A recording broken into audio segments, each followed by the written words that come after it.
Hello tout le monde, je suis ravie de vous retrouver pour les Top et Flop du mois d'avril. J'ai plein de choses dont je veux vous parler et cette fois-ci j'ai vraiment fait mes devoirs, j'ai préparé des notes, ce que je voulais dire, parce qu'à chaque fois que je filme un truc, à la fin je me dis « Ah j'ai oublié de dire ça, j'ai oublié de dire ça ». Alors je vais commencer par la lecture, ensuite je vous parle de cinéma, et ensuite je vous parle de tout ce qui est DIY, donc tricot, couture, crochet, aquarelle, etc., etc. Si jamais la lecture ça vous intéresse pas, je vous mets les timecodes dans la barre d'infos, vous pouvez directement aller à la partie qui vous intéresse le plus. Le premier livre dont je vais vous parler, c'est Les Orageuses de Marcia Burnier. C'est un livre qui est sorti chez Cambourakis en 2020. Je suis tombée dessus un peu par hasard, j'en avais pas entendu parler, et en fait, on suit un gang de filles qui cherchent réparation, en fait. Il y en a une qui évoque l'idée de vengeance, et en fait, elle dit non, non, on se venge pas, on se rend justice, parce que personne ne le fait pour nous, après des agressions. J'ai beaucoup aimé parce que, entre les filles, il y a énormément de soutien, d'écoute, d'attention, et d'écoute, j'entends pas seulement écouter quand elles parlent, c'est-à-dire écouter aussi, s'il y en a une qui veut être seule, on la laisse, s'il y en a une qui veut être avec quelqu'un mais rien dire, on ouvre les espaces aussi, donc ça c'est hyper beau, et surtout c'est hyper brut, c'est hyper vénère, c'est hyper tranchant, c'est une écriture bien costaud, très bonne lecture, il est pas très long, il se lit assez vite, et moi j'ai vraiment beaucoup aimé. Ensuite, je voudrais vous parler de 20 minutes de silence d'Hélène Bessette. Alors celui-ci, j'ai pas retrouvé la date de sortie exacte, mais il me semble que c'est dans les années 50-55, et là il vient de ressortir dans la collection Chez Point. Donc c'est un polar, et je l'ai acheté parce que le pitch c'est, en gros, le père meurt, et avant que la mère et le fils appellent les secours, il y a 20 minutes qui se passent. Et qu'est-ce qui se passe pendant ces 20 minutes? D'où le titre. Je me disais, ah, hyper intéressant, c'est un tout petit livre, ça va être un polar, je sais pas, je trouvais ça intéressant. Et quand j'achète un livre, je n'ai pas l'habitude de feuilleter les premières pages, ce qui peut être quelque chose que je vais me mettre à faire peut-être, parce que je ne savais pas que c'était écrit en vert. Donc je vous montre la première page, et pour vous expliquer un peu mon ressenti par rapport à ça, je vous lis juste, je sais pas moi, la moitié de la première page. Est-ce que je dis point à chaque fois? Non. Quand on va à la ligne, je fais comme ça, ok? Ne fais pas la gourde, tu ne vas pas pleurer. Elle pleure. Elle est complètement folle. Tu es folle, ma fille. Il y a d'autres raisons pour pleurer, je t'assure. De grandes raisons. Laisse tes larmes pour une autre occasion. Crois-moi, tu en auras besoin de tes larmes. Et si tu pleures maintenant, comment feras-tu le jour où tu en auras besoin? Le jour de la grande occasion. Ne dépense pas tes larmes inutilement. Un peu de bon sens. Tu ne vas pas pleurer. Parce que le jour baisse, parce que l'année baisse, parce que octobre baisse. Tu ne vas pas pleurer pour rien, dans la rue, dans les autres, etc., etc. Et alors moi j'ai beaucoup de mal avec la poésie, je cherche encore la poésie qui va me toucher et qui me fera entrer dans ce genre, parce que pour l'instant, voilà, et donc bah moi ça, typiquement, pas du tout possible. Déjà les vers comme ça, en fait ça me perd complètement, j'arrive pas du tout à suivre ce qui est dit, le fond du propos, la forme me déstabilise beaucoup trop, je suis complètement perdue. Je vous en parle pas pour démonter ce livre, hein, pas du tout, je vous en parle parce que je pense qu'il y a des gens, en fait c'est tellement original comme forme et comme sujet, que si c'est votre kiff ce genre de livre, vous devez pas en avoir beaucoup qui y correspondent, donc peut-être que c'est pour vous. Voilà, encore une fois, c'est une lecture rapide et tout, mais moi j'ai tenu, j'ai quand même un peu continué, mais dès la première page, j'étais là, ça c'est pas trop pour moi, j'ai dû continuer 5 pages, après j'ai feuilleté un peu pour voir si ça allait quelque part ailleurs et tout, et non, ça reste comme ça tout le long, donc moi, beaucoup de mal. Cette année, je me suis lancé le défi de lire 3 thrillers, donc j'en ai lu un qui s'appelait Le musée des femmes tuées ou assassinées, que j'ai trouvé bien mais sans plus. Bon bah celui-ci je considère pas que je l'ai lu, donc il m'en reste 2. Ensuite je voudrais vous parler de Une poupée en chocolat de Amandine Gay. Celui-ci il est sorti aux éditions La Découverte en 2021, donc il est assez récent aussi. Alors celui-là j'ai vraiment beaucoup aimé, parce que c'est le genre de livre où quand on l'a fini, on voit un sujet énorme, complètement différemment. Donc le sujet de ce livre, c'est un essai, donc c'est pas du tout fictionnel ou c'est pas du tout romancé, c'est vraiment un essai sur l'adoption transraciale et transnationale, pardon, qui étaient 2 termes que je connaissais pas forcément. Donc l'adoption transraciale, c'est par exemple des parents blancs qui adoptent un enfant noir, et transnationale, c'est des parents d'une nationalité, d'un pays, qui adoptent des enfants ou un enfant d'une autre nationalité. L'autrice, elle est concernée puisque elle est noire et qu'elle a été adoptée par des parents blancs, donc forcément elle sait de quoi elle parle et elle l'a ressenti elle dans sa chair aussi, donc il y a évidemment des choses, des statistiques, des études, des recherches, mais il y a aussi son expérience à elle, et ce qu'elle a pu voir avec les autres personnes adoptées qu'elle a pu côtoyer, ce qu'elle a pu observer, ce qu'elle a pu comprendre, ce qu'elle a pu voir tout autour d'elle. Il y a plein de concepts que je connaissais pas du tout non plus, qui sont abordés. Alors je vais pas vous les expliquer tous parce que ce serait un petit peu long, mais elle parle de la justice reproductive, elle parle de l'adoption écocentrique, et ça c'est hyper important, l'adoption écocentrique. L'idée, je vous explique juste celui-là parce que c'est un peu le plus important, l'idée c'est que l'adoption se fasse au plus près du milieu, de l'endroit en gros où est né l'enfant. C'est-à-dire que si cet enfant peut être adopté par des gens de sa famille, ou au moins de son cercle élargi, ou de sa communauté, ou de personnes qui ont la même couleur de peau, ou la même religion, ou la même culture, etc. Donc le plus près possible de l'endroit de naissance de l'enfant. Il y a une vision évidemment politique dans ce qu'elle dit, elle parle de santé mentale, elle remonte sur l'histoire un peu... l'histoire de l'adoption. Alors moi je pensais que c'est... Enfin, je pensais, non, je n'y avais jamais réfléchi, soyons honnêtes. J'avais l'impression, comme j'en ai toujours entendu parler, que c'était là, que c'était un phénomène presque historique, et en fait, j'ai compris que ça fait un peu plus d'une soixantaine d'années, pardon, que ça se fait. C'est un phénomène qui est, sur l'échelle de l'humanité, quand même très très nouveau. Donc voilà, c'est vraiment hyper intéressant, je ne peux que vous le recommander, c'est vraiment une pépite. Ensuite, je voudrais vous parler d'Ovidie, Assise, debout, couché. Déjà, j'adore ce titre, je le trouve hyper fort. Il est paru là c'est une nouveauté, en avril 2024, dans la collection Bestiale de J.C. Lattès. Je dois avouer que c'est le premier de la collection que je m'achète. C'est des femmes, des autrices, qui écrivent autour d'un animal. Donc il y a Lorraine Bastide qui a écrit sur l'escargot, il y a Pauline Armange qui a écrit je crois sur le renard, il y a Taous Merakchi qui a écrit sur le paon, etc. etc. Donc il y en a pas mal. Donc Ovidie parle des chiens, et oui, c'est ça, quand j'ai vu la collection Bestiale, vu qu'il y a que des autrices qui ont écrit, je me disais, ils ont appelé cette collection Bestial le, avec un E, et je trouvais ça trop beau comme mot, Bestial le, c'est... je sais pas, je le trouve fort, et en fait la collection c'est Bestial sans E, et ça m'a super énervée. C'est un détail, mais je voulais vous le dire quand même. Donc Ovidie, elle parle de sa relation à ses chiens, qu'elle a eu quasiment toute sa vie, et notamment sa relation à ses chiens en tant que femme, spécialement. Et elle les décrit, du coup, un lien hyper fort, moi qui n'ai jamais eu d'animaux, je pense que j'ai compris quelques trucs. Alors, je peux intellectualiser ce lien fort, mais c'est vrai que quand on l'a jamais vécu, c'est un peu plus abstrait. Et elle parle de ce lien, elle parle aussi du sentiment de protection que les chiens peuvent lui apporter, elle parle du deuil à faire, qui est très très difficile, mais qui n'est qu'à la hauteur de l'amour que ces chiens lui ont apporté durant sa vie. Elle retrace plein d'épisodes différents, elle parle de ses chiens dans l'ordre chronologique, et on voit son lien très fort avec ces animaux. Et vous savez que moi j'adore Ovidie, sa plume est plutôt, je la trouve moi fraîche et très franche, il n'y a pas trop de blabla pour rien, il n'y a pas de... c'est pas la forme hyper poétique et tout, c'est assez clair, et j'aime beaucoup. Alors, celui-là, je l'ai bien aimé, c'était une lecture très sympa, parce que étant fan d'Ovidie, j'ai beaucoup aimé lire ça, mais si je peux vous en conseiller un d'Ovidie, c'est évidemment La chair est triste, hélas, qui est un de mes coups de cœur de l'année dernière que j'avais beaucoup aimé, donc voilà. Ensuite, nous avons, alors là, c'est la version anglaise Purple Hibiscus, mais c'est l'Hibiscus pourpre de Chimamanda Ngozi Adichie. Il est paru en 2016, celui-ci, la version française est éditée chez Folio. Alors, Purple Hibiscus, pareil, c'est une autrice que j'aime beaucoup beaucoup, c'est le 4e livre que je lis d'elle. Mon préféré c'est Americana, et celui-ci c'est le 2e. Donc on est au Nigeria, et on suit Kambili, qui est une adolescente, dans sa famille. Donc elle a un grand frère, et elle vit avec son père et sa mère. Et son père est déjà très très très pieux, il est très...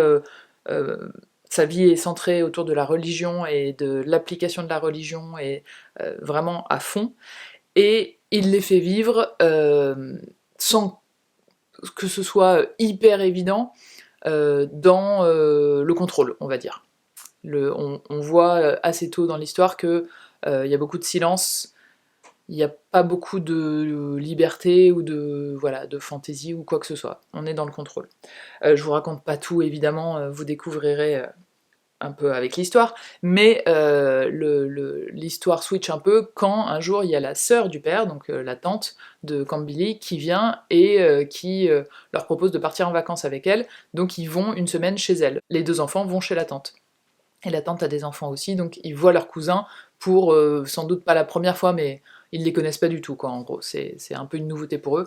Et la tante, elle parle très fort, elle rigole très fort, ça chante à table, tout le monde rigole, tout le monde parle, etc. Donc c'est un gros choc des cultures.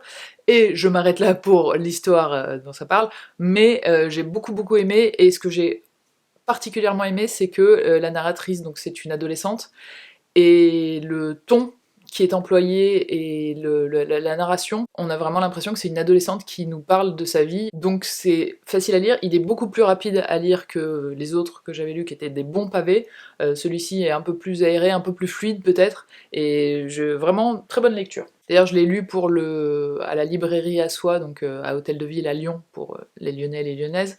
J'anime un cercle de lecture depuis un petit moment maintenant, mais j'anime maintenant, depuis 2 mois, un cercle de lecture en anglais, et c'est trop bien.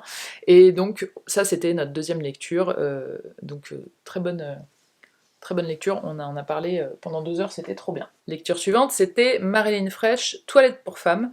Alors celui-ci, il est sorti chez Robert Laffont, et il date de 1977, et là c'est une réédition parce qu'il y a une nouvelle traduction. Alors, culte, autocollant, et derrière ils nous disent ce livre-là est sorti dans les années 70 et il a été vendu à 20 millions d'exemplaires, ça a été un raz-de-marée dans la culture féministe, c'est un des ouvrages majeurs. Je n'en avais jamais entendu parler, donc je me suis dit bah tiens, j'aimerais bien quand même savoir, puis j'ai pas le titre m'interroger quand même, pourquoi Toilette pour femmes. Et j'ai beaucoup aimé, il est très long, il fait 600 et quelques pages et c'est pas écrit très gros. En gros, on suit Mira de l'adolescence à peu près à sur 15 ou 20 ans peut-être. Elle a envie de faire des études et tout, puis elle se marie et comme c'était beaucoup le cas dans les années 70, elle devient femme au foyer, elle a des enfants, mais on sent qu'elle adore lire des livres, elle est pas forcément très épanouie. Et voilà, je vous dis pas la suite, mais il y a un peu un portrait de la vie de femme au foyer dans les banlieues, genre Desperate Housewives, mais sans les meurtres. Donc elles vont chez les autres copines l'après-midi, les enfants jouent ensemble, en attendant le mari, qui est comme ci, qui est comme ça et tout. Moi, le sujet m'intéresse, mais là, on a vraiment le quotidien et les défauts du mari, ou le comportement des maris, et le comportement des amis, et la façon dont elles vivent, et dont elles cuisinent, et dont elles font le ménage, et dont elles s'habillent, et dont machin. Pas que pour Mira, on a aussi des chapitres pour toutes ses copines. Et donc moi, au bout d'un moment, j'étais oui, on a compris. C'est horrible, mais c'était un peu ça l'idée. Bizarrement, parce que on est un peu perdu dans toutes ces histoires, enfin moi, en tout cas, j'étais un peu perdu dans toutes ces histoires, mais il y a des passages vraiment hyper clairs, hyper beaux, il y a des super belles phrases, mais pour moi, elles sont tellement perdues au milieu de plein de choses que, voilà, ça, je suis un peu passée à côté. En même temps, je pense que c'était un livre, effectivement, j'imagine, un peu choc, pour les années 70, parce que elle remet tout ça en cause, elle dit que c'est pas intéressant de juste rester chez elle, elle s'ennuie, elle parle des infidélités, elle parle du divorce, elle parle de lesbianisme, elle parle d'avortement, etc. Donc il y a plein de choses qui, j'imagine, à l'époque faisaient un peu effet de choc, et effectivement il a très bien marché en librairie à l'époque, mais pour aujourd'hui, à part pour la culture générale, moi j'ai trouvé, franchement j'aime pas dire ça, mais j'aurais enlevé au moins la moitié pour faire un petit concentré. Et en plus, il y a un autre truc dont je suis pas trop fan, c'est que donc on a les chapitres, c'est une narratrice qui parle de Mira, et de temps en temps, sans logique, sans coupure, sans quoi que ce soit, on passe à un chapitre où c'est la narratrice qui nous parle, en disant « Ah, vous en avez peut-être marre de lire tout ça, nanana », vraiment de façon très directe, et qui parle beaucoup de « Ah, je me mets à parler comme Val, et Val ceci, et Val cela », et on sait pas qui est Val, et on met au moins 400 pages à comprendre et à voir Val, et comprendre qui est cette narratrice, qui... Enfin, peut-être pas comprendre qui elle est, mais... En gros, elle fait partie un peu du cercle d'amis de Mira, mais du cercle un peu éloigné. Et elle raconte tout ça, et franchement, moi j'ai quand même lu 200 pages. vraiment en lisant, et puis au bout d'un moment, je l'ai quand même fini, c'est-à-dire que je lisais genre une phrase par page en me disant alors ça va où, ça va où, ok là elle en est là elle a fait ça, là ses enfants, là c'est là.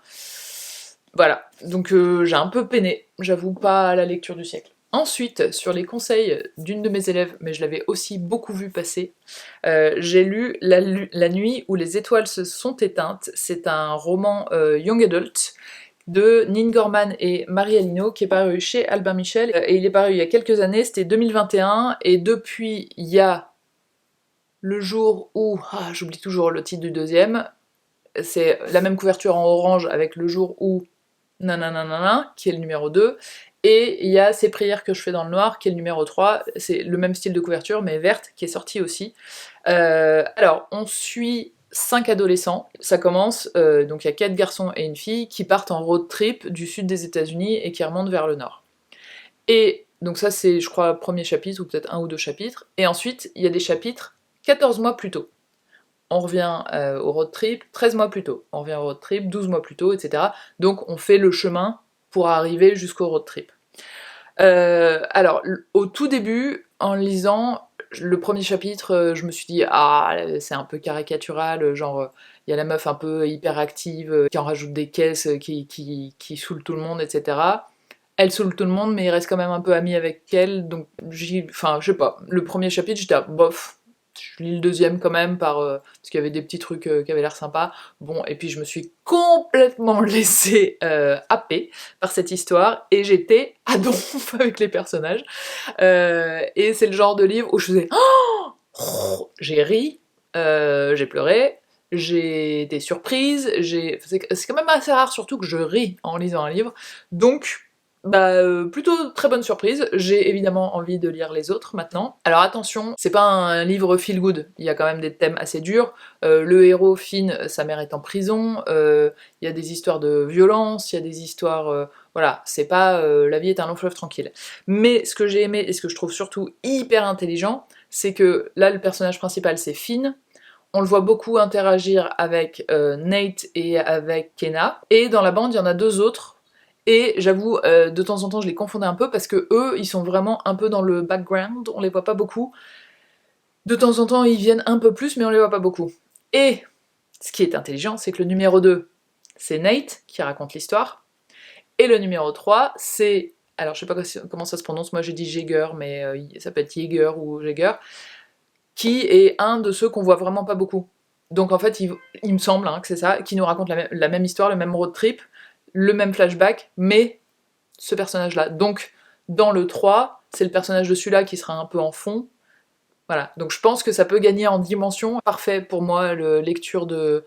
quand on est un peu en vacances, quand on est sur la plage, quand on... Voilà, c'est pas un truc qui demande une réflexion intense, mais ça vous happe. Je l'ai lu, je crois, il est quand même assez gros. J'ai dû le lire en 3 jours, je pense. Tant qu'on est dans les romans, je vais vous parler de 2 que j'ai écoutés, que je n'ai pas lu, voilà, que j'ai écouté sur mon appli. Mon appli, c'est Audiobook, et c'est une appli, je sais pas si c'est anglais ou américain, mais en tout cas, la grosse majorité du catalogue, c'est quand même anglophone. Il y a quelques titres en espagnol, en allemand et en français, il me semble, mais si vous écoutez les audiobooks en français, c'est peut-être pas la bonne pour vous. Alors, j'ai écouté The Dictionary of Lost Words, donc en français, c'est la collectionneuse de mots oubliés, qui vient de paraître en français en poche. Il date de 2022 et il a été écrit par Pip Williams. En français, il est sorti aux éditions 10-18. Je vous remercie parce que je sais plus qui, mais merci de m'avoir conseillé ce livre en me disant « Tiens, lis ça, je pense que ça devrait te plaire ». Et effectivement, j'ai beaucoup aimé. On suit Esmé, de l'enfance, au début elle a 5 ans je crois, et on est à Oxford, donc en Angleterre, à la fin du 19e siècle, ça commence en 1895 me semble-t-il.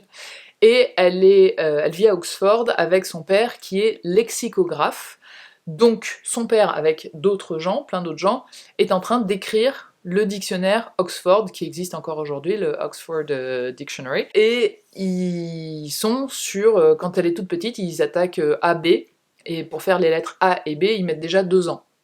Donc autant vous dire que le temps de faire le dictionnaire, on a le temps de voir Esmé grandir et devenir une femme. Et donc il y a toute une description, en fait l'autrice, elle dit un petit mot à la fin du livre, c'est énormément renseigné sur la vraie rédaction de ce Oxford Dictionary, et à part le personnage principal qu'elle a inventé, tous les personnages qui sont autour sont soit très inspirés de personnages existants, soit carrément elle a pris les vrais noms de vraies personnes. Alors elle disait, selon certains, il y en a où elle trouvait des éléments biographiques, d'autres non, donc elle a brodé parfois en s'imaginant des choses, mais ça j'ai trouvé ça hyper intéressant déjà. La deuxième chose, c'est que y a un vrai amour des mots qui ressort de ce livre et qui est trop bien.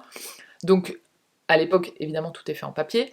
Chaque mot est sur un petit papier de la taille d'une carte postale à peu près, il y a le mot, la définition, et épinglé avec, en dessous, il y a des exemples de l'utilisation de ce mot dans des livres. Donc, citation, gna gna gna, tel livre, tel auteur, autrice, il y en a quelques-unes, telle année. En exemple de voilà comment c'est utilisé. Elle est fascinée par cet univers, elle passe beaucoup de temps dans le scriptorium, c'est l'endroit où ils travaillent tous, et elle voit ces petits papiers et elle en est absolument un peu amoureuse, on le sent.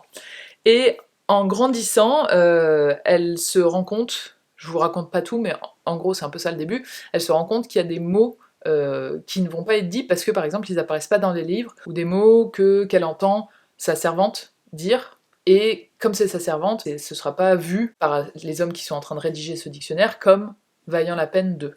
Et elle se met à récupérer ces mots-là, parce qu'elle trouve qu'ils ont leur importance aussi, et donc il y a un petit côté, toutes les voix ont la même importance, ça parle évidemment de classe sociale, ça parle de genre, on la voit grandir, et donc il y a un peu dans le fond, enfin un peu, non, il y a pas mal dans le fond, aussi de l'histoire du pays, avec, quand elle est un peu plus grande, il y a toute l'histoire des suffragettes, et après il y a la Première Guerre mondiale qui vient influencer aussi sa vie. Donc c'était trop bien.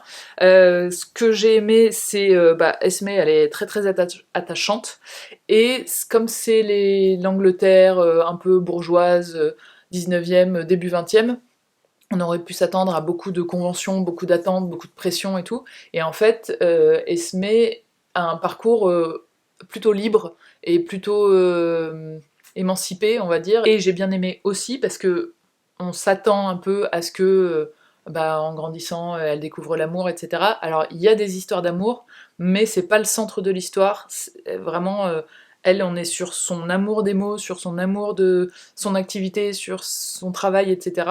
Et l'amour est un peu à côté. Ensuite, j'ai écouté aussi un autre livre qui s'appelle La fin des hommes. C'est une autrice écossaise qui s'appelle Christina Sweeney Baird. Il est paru en français chez Gallmeister et il date de 2021. Donc dans La fin des hommes, on est sur... Il y a une pandémie qui commence en Écosse, qui est très très rapide. Alors ça fait clairement penser au Covid très très fort, et l'autrice a dit qu'elle avait fini son livre quelques mois avant le début du Covid, donc c'est marrant même s'il est paru en 2021, mais elle l'a écrit avant visiblement. Et donc c'est un Covid, sauf que seuls les hommes sont touchés, les femmes sont immunisées. Dans la population homme, ça touche à peu près 9 hommes sur 10, il y a 10% des hommes qui sont immunisés aussi, et on cherche évidemment dans le livre pourquoi.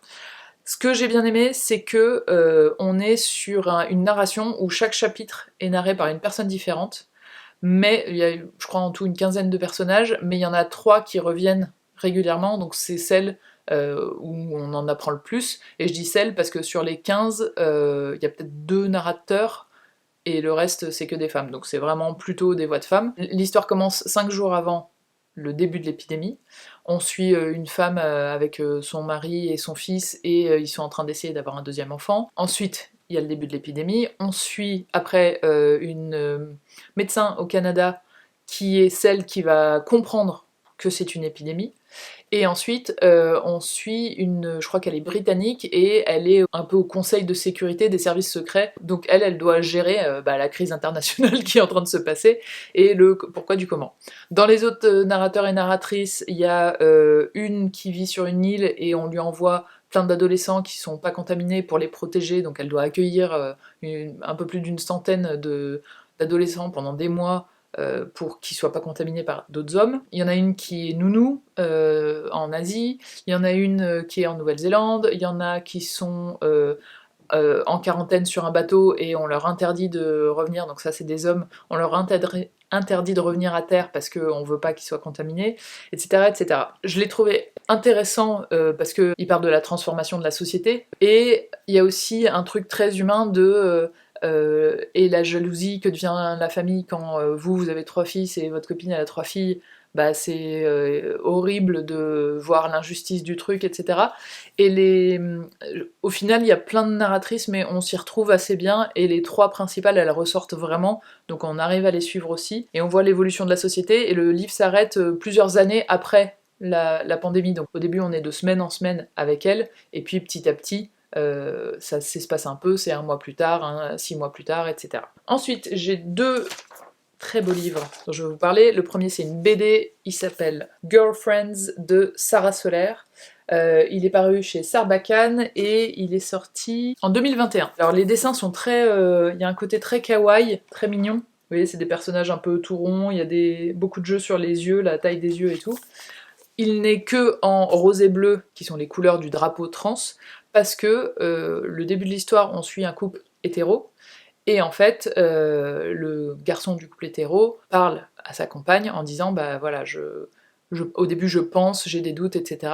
Mais il finit par transitionner et c'est une femme trans. Du coup, ça change toute la dynamique évidemment du couple. Il y a tout le questionnement de est-ce qu'on reste ensemble, est-ce que notre amour est plus fort que ça, est-ce que le genre va nous influer, on devient un couple lesbien, donc c'est un autre statut complètement, on appartient à la communauté queer, etc. etc. Alors déjà, moi j'adore les dessins très mignons, très kawaii comme ça, c'est trop bien. Et ensuite, je le trouve top parce que, en racontant leur histoire, elles font beaucoup de pédagogie en fait. Elles répondent à beaucoup de questions de si, en gros, quelqu'un autour de vous fait sa transition, quelles sont les questions à ne pas poser qui sont offensantes ou qui peuvent déranger, quelles sont les attitudes à avoir, quelles sont... Enfin, elle donne des conseils, c'est pas il faut faire ci ou ça, mais c'est plus on arrive à se mettre à la place de la personne qui transitionne et de sa compagne aussi, pour voir comment les accompagner au mieux et comment comprendre cette situation tout simplement. Que vous soyez vous concerné ou quelqu'un d'autre ou pas du tout, et que ce soit juste de la curiosité pour s'éduquer tout simplement, vraiment trop bien parce que c'est pas fait sous forme de guide, quoi faire et quoi ne pas faire. Elle raconte en fait, on a vu tel collègue, il nous a dit ça, c'était nul, on était énervé, on a vu un tel, c'était génial, donc c'est plus en racontant leur vie qu'on comprend ces choses-là. Je précise aussi que c'est un livre plutôt drôle et fun, il y a plein de moments où on rigole, c'est assez léger, c'est pas du tout plombant et tout. Évidemment il y a des passages un petit peu durs, mais c'est pas... l'ambiance générale est plutôt positive. Et j'ai beaucoup aimé. Et ensuite, oh là là, my god, j'ai un livre trop beau. Je cherchais un cadeau à faire pour un enfant, et j'ai trouvé cette merveille qui s'appelle Cétacé de Amandine Delaunay. Alors déjà, vous voyez qu'il est quand même assez grand. La couverture, moi juste pour ça en fait, même si je l'ouvrais jamais, je voudrais l'avoir chez moi pour le poser comme ça, genre sur mon meuble derrière là, et pouvoir le regarder tous les jours tellement je le trouve joli. J'hésite à me le racheter, parce que je vais l'offrir quand même, mais trop beau. Il y a un jeu sur la couverture, je sais pas si vous voyez, avec du vernis sélectif. Si là vous le voyez un petit peu sur la queue, mais il y en a aussi en haut. Et donc bah, c'est un livre documentaire quoi, pour apprendre un peu des choses sur les cétacés, et les illustrations. My god, elles sont trop belles. Je vous montre juste, alors c'est ce genre de page. Donc ça nous explique leur squelette, comment ils se nourrissent, comment ils se reproduisent, comment ils dorment, qu'est-ce qu'un cétacé, quelle est la famille et tout. Et puis, toutes les quelques pages, il y a une grande illustration, comme ça, par exemple. J'adore. Alors, peut-être suis-je influencée par le fait que mon animal préféré est dedans, ce sont les orques, que j'aime d'amour, et qu'on parle des orques, mais pas que. Franchement, en livre, pour découvrir les cétacés, il est magnifique. Et alors c'est rigolo, il y a un petit mot au début de l'autrice qui dit genre en gros je suis désolée pour tous les gens autour de moi de n'avoir parlé que de cétacés depuis 2 ans. Donc on sent que c'est vraiment un sujet qui l'a passionné. Il vient de sortir, il est sorti en avril, et la maison d'édition c'est la Martinière Jeunesse. Bravo Amandine Delaunay, je suis ultra fan. Ensuite, toujours en lecture, mais on a fini avec les livres. Sur YouTube, quelqu'un parmi vous m'avait conseillé de regarder les vidéos de Willow Talks Books, et merci beaucoup, effectivement j'aime beaucoup, et il y a une recommandation qui a été faite sur sa chaîne qui est The Botanic Daughter, qui n'est pas encore sortie en français, mais qui a l'air complètement fou, et qui est un peu genre gothique, horreur, pas du tout ce que je lis, mais Willow en a tellement bien parlé que j'ai envie de le lire quand même, donc c'est pour vous dire. Et ensuite, j'ai aussi découvert sur YouTube des vidéos qui s'appellent les coups de cœur des libraires, et en fait c'est de la radio à la base, c'est Sud Radio, il y a Valérie Expert et Gérard Collard, j'oublie son nom à chaque fois. Gérard Collard, vous le connaissez sans doute, il a des lunettes et c'est le libraire qui a une petite houppette qui tient la Griffe Noire, je sais même pas dans quelle ville, tiens d'ailleurs. Et une fois par semaine, le samedi matin, ils font une revue des sorties, de ce qu'ils ont aimé et tout. Et ils diffusent ça sur YouTube, je sais pas, ça doit durer un quart d'heure, 20 minutes à peu près, et ils parlent d'une dizaine de livres, de styles assez différents, ils parlent de trucs jeunesse, ils parlent de fiction, de non-fiction et tout, et je trouve le format très sympa, et ils donnent plein d'idées de choses à lire qu'on n'aurait pas forcément vues ou en tête directement. J'ai fini pour la partie livre, donc vraiment si vous avez des conseils et que vous pensez que ça peut me plaire, n'hésitez pas à les mettre dans les commentaires, parce que souvent vos conseils, vous avez du nez, donc c'est cool. Je vais reculer un peu la caméra parce que j'ai plus de livres à vous montrer, et on continue pour le ciné. Alors, au ciné, j'ai vu Quitter la nuit de Delphine Girard, qui est sorti là très récemment. C'est un film belge, et on suit 3 personnes. La première, c'est une personne qui travaille au call center de la police, donc la nuit, elle reçoit les appels de personnes qui appellent la police. La deuxième, c'est une femme qui, un soir en voiture, appelle cette ligne-là, donc elle tombe sur la première, et elle fait semblant d'appeler sa sœur. En gros, elle signale qu'elle se sent en danger dans une voiture avec un homme. Et la troisième personne qu'on suit, c'est cet homme. Le film commence avec l'appel, et ensuite on suit les 3 personnages avec des flashbacks de la nuit où ça s'est passé. La deuxième porte plainte pour viol, et donc on retrace l'histoire de ce qui s'est passé, le début de la soirée, etc., jusqu'à après, on les suit ensuite. On n'est pas dans un truc hyper manichéen de cette personne c'est le mal incarné, cette personne c'est la pauvre biche égarée et qui a été... voilà, c'est très nuancé. J'ai bien aimé aussi que des fois il y ait des décisions qu'on comprend pas, ou on n'est pas trop d'accord, on les trouve pas justifiées. On est des humains et des humaines, donc personne n'est parfait, et c'est pas noir et blanc, et ça j'ai beaucoup aimé. Après, c'est une atmosphère quand même un peu... on est un peu enfermé, on se sent un peu... il y a des fois on voudrait remuer un peu des choses et tout, donc, et puis c'est un sujet un peu délicat aussi, moi ça m'intéresse beaucoup, si les problèmes de société et tout vous intéressent aussi, je vous le conseille. Ensuite, j'ai vu La vie de ma mère de Julien Carpentier, qui vient de sortir aussi, et c'est un film avec Agnès Jaoui et William Lebguil, Cœur sur toi, j'avais vu Première année que j'avais beaucoup aimé aussi, et dans ce film, lui je l'ai trouvé mais parfait, très sobre, un jeu très en finesse, j'ai vraiment adoré. Alors que je ne peux pas dire que j'ai vraiment aimé le film. En gros, l'histoire, c'est donc un fleuriste, jeune homme petite trentaine qui a un magasin de fleurs, et on comprend au début du film que sa mère, qui vit en hôpital pour... c'est pas vraiment dit, mais on comprend qu'elle est bipolaire, et donc ça fait plusieurs années qu'ils se sont pas parlé, et en fait elle vient de s'échapper de son hôpital, et il la retrouve, et lui, il veut qu'une chose, c'est la ramener, et que cette histoire soit finie. Et évidemment, ça ne se passe pas comme ça. Et là, pour le coup, j'ai trouvé que c'était pas... c'est un peu... oui, mais si tu fais un effort, la vie s'arrange, et tout va bien à la fin. C'est un petit peu simple comme évolution des personnages, et comme évolution de leurs relations, etc.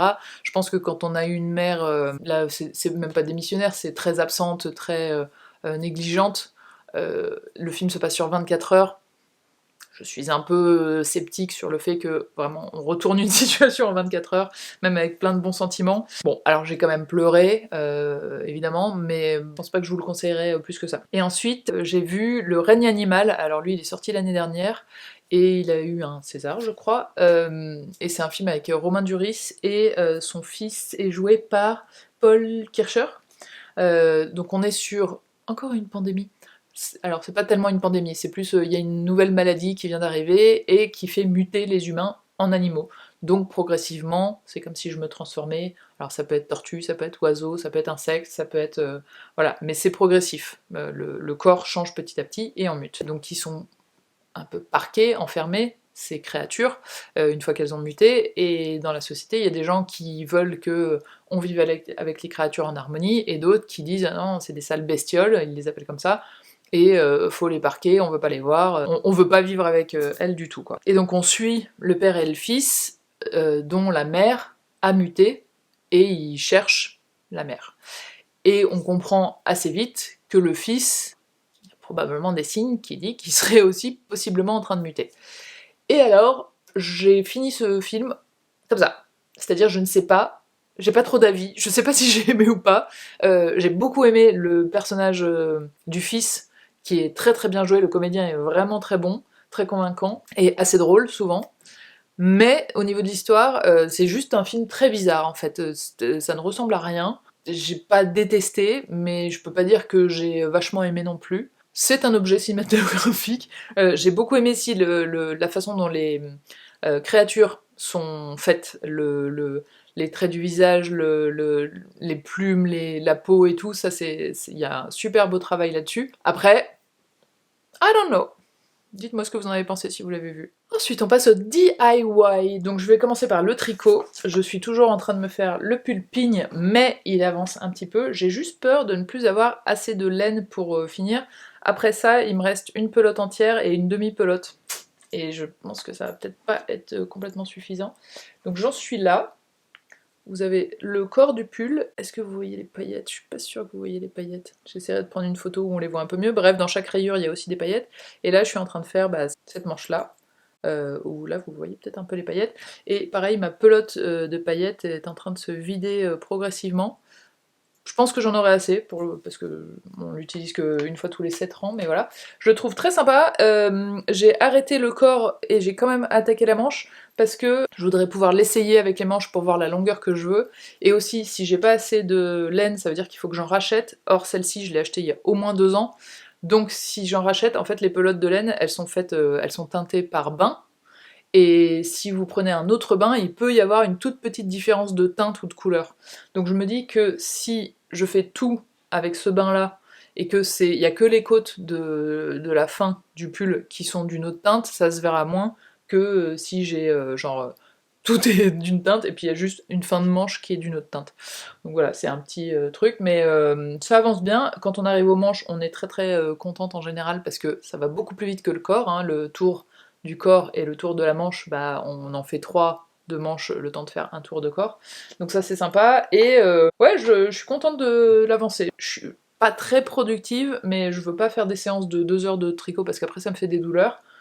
Donc je fais 2-3 rangs de temps en temps. Il avance à sa cadence, mais il n'est pas en pause. Et ça, c'est vraiment une victoire pour moi de pas l'arrêter, quoi. Je continue, lentement, mais je continue. Ensuite, Monsieur Blush est toujours en train de faire le Sleepover Montpellier. Pareil, il avance, il est vers le bas du corps, et il n'y a pas de manche. Donc une fois qu'il aura fini le bas du corps, il n'y aura plus que le col roulé à faire, et je le trouve très beau, c'est très régulier, c'est vraiment très sympa, je pense que ça va être très chaud aussi, et j'ai trop hâte de l'essayer. Ensuite, je voulais vous parler couture, parce qu'il y a une vidéo couture qui arrive sur ma chaîne, en partenariat avec Mondial Tissu. J'ai eu 2 tissus que je trouve trop trop beaux de chez Mondial Tissu, qui m'ont envoyé, donc je les remercie infiniment. Le premier, c'est une double gaze avec des étoiles dorées, enfin des étoiles, des fleurs plutôt même. Et le deuxième, c'est blanc aussi, et là c'est de la popeline, et c'est des petits papillons c'est un peu corail. Et c'est pas du tout la même matière, ça fait beaucoup plus, il est beaucoup plus lourd déjà, et je pense que le tombé sera pas du tout le même. Et ce qui, je pense, va être super intéressant dans cette vidéo, c'est que je veux faire la même chemise dans les 2 tissus, pour voir un peu le rendu différent. Ce que je voudrais faire, c'est une chemise dont j'ai oublié le nom, de chez M comme Marie, qui est droite devant, et derrière ça fait un arrondi, donc le devant est un peu plus court que le derrière.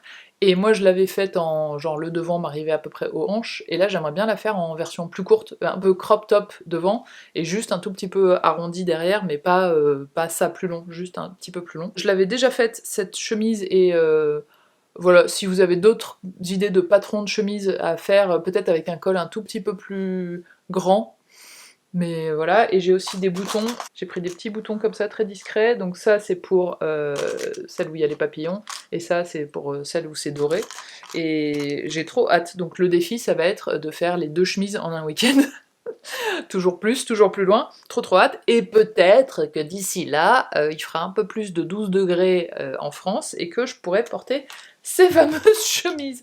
Donc ça je pense que je le ferai soit fin mai, soit début juin, mais j'ai trop hâte de m'y mettre. Enfin en tout cas la vidéo plutôt sortira fin mai ou début juin, je vais le faire d'ici là, mais j'aimerais bien avoir vraiment un week-end pour pouvoir m'y consacrer. Ensuite j'ai fait un peu d'aquarelle aussi ce mois-ci, et je me suis basée sur des tutos que je trouvais en ligne, donc j'ai fait un portrait que je ne vais pas vous montrer parce que je ne veux pas votre avis, mais c'était trop sympa de le faire, je vais vous mettre un lien vers le tuto. Donc on voit le mec peindre son portrait, donc en fait ce que j'ai fait c'est que j'ai suivi au fur et à mesure, j'ai fait les mêmes étapes que lui avec à peu près les mêmes couleurs pour avoir un rendu qui soit assez proche. Maintenant l'étape d'après c'est de faire moi-même directement sans suivre quelqu'un un portrait, et les portraits à l'aquarelle, je pense que c'est un des trucs les plus durs, mais c'est ce que je trouve le plus beau, donc je vais continuer à essayer. Et aussi j'ai fait une petite illustration, on va dire, toujours en suivant un tuto. Si vous mettez aquarelle, attends, en anglais, watercolor, easy, flowers, c'est le premier qui sort. Donc des fleurs faciles à l'aquarelle. Et là pareil, j'ai suivi vraiment les étapes qu'elle fait, et mon résultat est pas tout à fait comme le sien, mais je suis très contente de mon résultat, donc maintenant quand je fais des aquarelles que j'aime bien, je les mets sur mon frigo, et ça me fait plaisir de les voir. Mais vraiment si vous voulez faire des trucs pas très compliqués et qui font un résultat un peu waouh, je vous conseille celui-ci. Vraiment, moi je me vois très bien l'encadrer, l'offrir, ou l'encadrer pour moi, pour le mettre chez moi. Je trouve qu'il fait vachement d'effet, et pourtant c'est pas très dur à faire, donc go! Ensuite, en aquarelle, bah évidemment, il y a mon calendrier d'anniversaire que j'ai fait. Plus je le vois en vidéo, et plus je me dis, ah c'est vrai que c'était bien réussi quand même, c'était assez joli. Donc il est là, là vous avez juillet-août, mais j'ai fait tous les mois évidemment. Et comme je le trouve très joli, je n'ose pas encore m'en servir pour mettre les noms des personnes, c'est pour ça que je l'ai fait à la base, hein. C'était pour me faire un vrai calendrier d'anniversaire, pour arrêter d'oublier les anniversaires des gens que j'aime, n'est-ce pas? Et bah pour l'instant, comme je veux le prendre en photo, que je veux le partager avec vous et tout, j'ose pas encore écrire dessus, donc je vais peut-être m'en faire un deuxième pour pouvoir m'en servir. Et voilà une version un peu en fluo aussi. Je vous renvoie vers la vidéo que j'ai faite il y a une semaine ou 15 jours, pour savoir comment vous faire ça, mais ça a été un projet hyper cool, et c'est un projet, je vous dis dans la vidéo, on peut le faire avec des enfants et tout, et je l'ai fait avec des enfants qui avaient 10 et 12, et c'était trop cool de le faire avec eux. Ensuite, j'allais oublier de vous en parler, mon kit pour débuter le crochet est sorti la semaine dernière, le 1er mai, et donc le kit vous permet de vous faire un panier de cette taille-là, avec une bobine, parce que les bobines, comme c'est du macramé, c'est un fil assez épais et qui est fabriqué en France, moi je prends toujours du Fontis, c'est fabriqué dans la Creuse, la bobine elle est à 26,50 €. Donc je me suis dit, si je fais un truc avec plusieurs bobines, ça va commencer à faire cher le kit, donc je voulais vraiment un truc qu'on puisse faire avec une seule bobine. Si jamais vous voulez faire un panier plus haut ou plus grand, c'est exactement le même tuto, sauf que vous prenez 2 ou 3 bobines et ce sera faisable. Le tuto sortira sur YouTube dès que j'aurai passé les commandes. Là il est en précommande pour l'instant, ce qui veut dire que vous le commandez entre le 1er mai pardon, et le 12, les précommandes s'arrêtent le 12 mai, et moi je commanderai les bobines selon vos commandes, c'est pour éviter d'avoir un surplus énorme. Et donc les envois se feront, le temps que je reçoive les bobines, entre fin mai et début juin, et à ce moment-là, dès que j'envoie les commandes, en fait, je sors aussi la vidéo du tuto sur YouTube, ce qui veut dire que vous n'êtes pas obligé d'acheter le kit pour voir la vidéo du tuto, elle sera sur YouTube accessible à tout le monde. Mais je suis très contente, je trouve ça très sympa. Alors là j'ai mis des pelotes blanches parce que ça contraste et on voit bien la taille du panier, mais en vide-poche, en petit truc à mettre dans l'entrée, je le trouve très sympa, j'aime beaucoup cette couleur. Je vous propose d'autres couleurs évidemment, mais je suis très contente de l'avoir enfin sorti depuis le temps que j'en parlais de ce kit. Et d'ailleurs, tant que j'y suis dans l'auto-promo, les précommandes donc s'arrêtent le 12 mai, et je fais des soldes en ce moment aussi sur mon cahier de lecture que j'ai créé pour Noël de l'année dernière. Il m'en reste un petit peu, et je fais des promos, pareil, jusqu'au 12, ils sont à 15 € au lieu de 20 €, et après ça, ils repassent à 20 €. Donc, et d'ailleurs, je me demande si je vais même pas carrément les enlever de mon site pour les ressortir seulement au moment de Noël. Donc voilà, n'hésitez pas, vous avez encore, on doit être le 6, vous avez encore jusqu'à la fin de la semaine en gros. Ensuite, j'ai un petit produit typologie à vous présenter. C'est un concentré bronzant, vitamine E 2% et extrait d'abricot. Alors au début, je me suis dit que c'était un truc auto-bronzant, genre pour vraiment faire bronzer. Et pas du tout, c'est des petites gouttes. Alors faut bien relever son pull blanc quand on fait ça, et qu'on s'appelle Marion. Ce sont des petites gouttes, alors c'est très bronze. Attendez, je me rapproche. Je vais essayer de pas trop crier dans le micro. Vous faites tomber une goutte dans votre crème de jour. Là, je fais exprès de pas le mélanger pour que vous voyez bien ce que c'est. Et en fait, ça va vous laisser comme un petit voile un peu doré et évidemment bronzé. Alors là, c'est pas du tout étalé, donc évidemment, ça fait très foncé, mais ça fait pas ça. Normalement, je vais vous le mettre sur toute ma main. Et évidemment, si vous le dissolvez dans votre crème de jour, ça fera bien moins orange. Et je pense que vous voyez, il y a un petit reflet un peu doré, et ma peau est aussi un peu colorée. Après, le soir, vous vous lavez le visage, évidemment, ça part. Donc c'est vraiment un truc effet bonne mine immédiat pour la journée, qui peut vous permettre de tenir pendant ce mois de mai, pour l'instant très très moyen, mais voilà, si vous voulez un petit coup de bonne mine, ou ça peut être aussi, moi je me suis dit un petit côté, ça peut faire presque blush, si vous en mettez très peu aussi, un peu bronze, ça peut être hyper joli.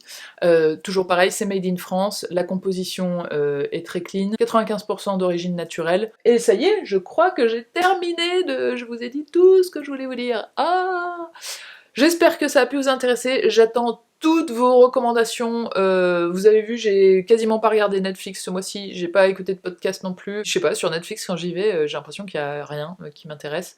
Donc pareil, si vous avez des conseils de séries sympas, j'ai Netflix et Canal, voilà, c'est les deux. Il y en a, on me conseille plein de trucs qui sont sur Prime, sur Disney et tout, je les ai pas, donc... Et puis laissez-moi recommandations d'autres trucs, questions, tout ce que vous voulez. Je vous souhaite un merveilleux mois de mai, et je vous dis à la prochaine, je sais pas, quelle sera la prochaine vidéo. Have a good day, bye!